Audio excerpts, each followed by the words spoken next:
The average price of a new car in 2024 was over $60,000. So there's an affordable car crisis. There aren't very many of them, and most of them have been relegated to the compact sedan market. And that's what we've got here with the 2025 Volkswagen Jetta. So in this video, we'll go through the usual perks, quirks, and irks and baseline numbers, but we'll also dig into how much value the base model Jetta has to offer versus the rest of the competition. And if you are a budget first kind of person, you're looking for your first vehicle, you're looking to downsize from something bigger, again, how much value does this 2025 Volkswagen Jetta bring to the table? Now, I know I mentioned that we're going to talk about the base model. This is the top trim Highline, but I will go through all the features and benefits of the entry-level trim as well as the mid-level trim, and we'll see exactly where the Jetta lands as far as the value proposition goes. Let's start off with some numbers. So powering the 2025 Jetta is a 1.5 liter turbocharged 4-cylinder engine, 158 horsepower, 184 pound-feet of torque, all through an 8-speed automatic transmission, and it is front-wheel drive. And wrapping up on the numbers for now, it's going to be 7.4 liters combined per 100 kilometers, and that's on the fuel consumption side. Runs off a 48.5 liter fuel tank, which means you can go about 650-ish kilometers per full tank. Your numbers will vary, but that's a good baseline number for total distance traveled per full tank. Let's start off with the perks. And for a car in the mid 20,000 Canadian as an MSRP for figures, you get a lot of standard features. So weird one that you don't usually see on base models, you get heated windshield wiper nozzles. So it definitely comes in handy, especially if you're in Canada like I am. Heated front seats, heated steering wheel. You get the 8-inch infotainment system, which is pretty responsive, and it's got a volume knob. You get the 8-inch digital instrument cluster. This top trim Highline gets a little larger one. I believe it's 10.25 inches. You get LED lights up front, and you get LEDs in the rear. And on the standard safety side, it's automatic emergency braking, blind spot monitoring, and rear cross traffic alert. And that's really all that you need. You got your front covered, you got your rear covered, and you have your sides covered. This might be a perk to some, but not all, but I'm considering it a perk given the class of vehicle. It's the fact that it has a geared transmission, whereas nearly every other direct competitor, the Corolla, the Civic, the K4, the Elantra, and the Sentra have CVTs/IVTs. It's the Mazda 3 that has a geared transmission, and it's this. So if you like that feeling of the actual gears as opposed to a CVT, then consider that a perk. Now that's a good segue into the driving side of things. And for the price point and for what it is, it drives quite well. And I'm not saying that Volkswagen's got a bad reputation for drive quality. It's quite the opposite. Most Volkswagens actually have a really good drive quality and a good drive feel. But again, going back to the class of vehicle and the price, because there's no difference in how the engine's tuned or any performance upgrades between the Comfort Line, Trend Line, and the Highline. Driving feels pretty good here. It's a little on the rigid side, but that's the Volkswagen way. And I kind of like it. I don't really, for me anyway, I don't care for the squishy side of things that you get with some of the competitors. And again, it comes down to what you like as far as drive feel goes, or maybe you're not sure what you like. And if that's the case, test drive everything in the class. But if you do like something on the slightly firmer side and you really value that feedback you get from the steering wheel in the car, then the Jetta scores extremely high. Because the Jetta is a compact sedan, it's lower to the ground and you get that lower center of gravity. So I'm not gonna go out and say it's fun and exciting to whip around twists and turns, but I will say it handles it very nicely, and it's one of the better driving feel cars if that's kind of what you're looking for. It stays exceptionally flat again around twists and turns. No problems getting up to highway speeds at all, and we can thank the nearly 200 pound-feet of torque for that. Steering inputs are pretty responsive, not too much oversteer or understeer.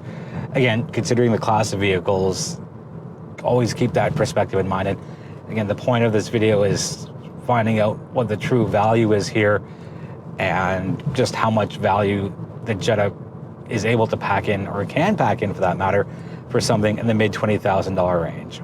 I'll touch on this more once we get to the end of the video for pricing, but another perk here is that 2 out of the 3 trims for the 2025 Jetta fall underneath that 30,000 MSRP figure. So it's great for a first car if that's what you're looking for, and if you're very budget conscious as a buyer. Maybe if you're downgrading from an SUV, a larger sedan, a crossover. And again, price is one of your, if not the key driver here. The Jetta definitely does pack a lot here. On to the Quirk side of things, and first up is that there are no rear vents, and sure, it could have been an irk, but consider the class and price point of the vehicle. Not a deal breaker, shouldn't be a deal breaker. Well, might be for you depending on your needs, but wouldn't be a deal breaker for me.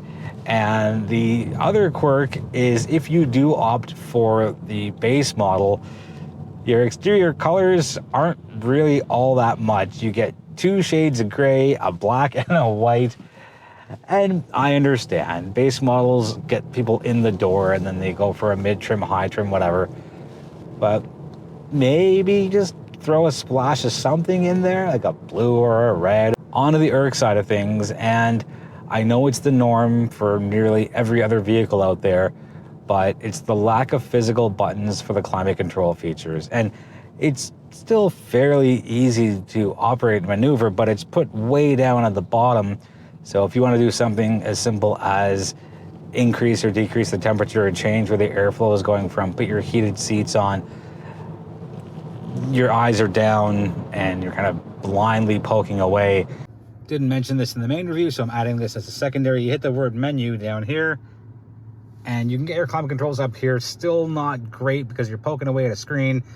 It doesn't really matter if it's down here or if it's up here. Physical hard touch buttons would definitely be able to help as far as muscle memory goes, but this is an okay alternative because it's more in your line of sight. So if you're looking this way, it's just a quick tilt to your right, but still good, not great, but that's just how the industry is. I wouldn't have minded even a 50-50 split or some kind of split between physical buttons and the non-physical buttons. So these are irks for me, and yes, this is research material for you. Something to keep in mind. Now, this did get refreshed for this model year, so Volkswagen's going to stick with this until the next generation of Jetta comes out, which I'm going to guess is 3, maybe 4 years. Next up is that it's a gasoline-only model. No hybrids, no plug-in hybrids. And yes, Volkswagen will get there at some point. I'm going to give them a couple years before they introduce a hybrid. Maybe next year, who knows? It's all speculation. I really think Volkswagen would get a lot more market share if they even had a hybrid offering for one of their models. It doesn't have to be a plug-in, doesn't have to be across the board, but in 2025, going into 2026, being gasoline only puts them in the minority. Let's get into pricing and competition. There are a lot of numbers here, so reading off the good old trusty sheet. So Canadian MSRP figures for the trend line, 25,795. Go up to the mid-trim comfort line, that goes up to 28,195, and go for the top trim high line, which is what I have here, 32,195. So between the trend line and the comfort line, there's only $2,400 of a difference, and I think that comfort line, if you have the extra $2,400, here's what you get. You get a power driver's seat as opposed to a manual one. You get leatherette seats instead of cloth seats. You get the wireless trio, Apple CarPlay, Android Auto, and wireless charging. 6-speaker audio instead of 4. You get a remote start. Little extra on the safety side. You pick up automatic high beams, adaptive cruise control, and lane keep assist. You go up an inch in wheels from 16 to 17. So if you do have that and it can fit into your budget, comfort line is absolutely the way to go. But if a new car is a needs-based thing for you and you are looking at the Jetta, then the trend line is pretty well equipped right out of the box, and you still get Apple CarPlay, Android Auto. It's just wired. You don't get a sunroof, you don't get cooled seats, you don't get leather seats. But as far as a needs-based, value-based proposition here, the Jetta does pretty well with its entry-level trend line. Let's touch on competition, and I'm going base models to base models. So as a quick reminder, trend line comes in at 25,795. Here are the rest of them as base models. Honda Civic, 28,340. Corolla, 23,970, so it's a big gap there. Mazda 3 25,250, so right around what we have here, and it's a geared transmission, so I feel that's the biggest competitor. Hyundai Elantra comes in at the most affordable at 22,599. Kia's brand new K4 23,995, and the Nissan Sentra comes in at 24,573. Price-wise, the Nissan Sentra and the Mazda 3 are the closest to what we have here. And again, if that geared transmission driving dynamics is important to you, it's just the Mazda 3 as everybody else has a CVT/IVT. To wrap things up for the 2025 Jetta, the Trendline packs so much value. You get so many features and benefits here. And if it was me, I would go for this trim. Sure, the extra things like a sunroof, better audio, better seat material would be nice to have.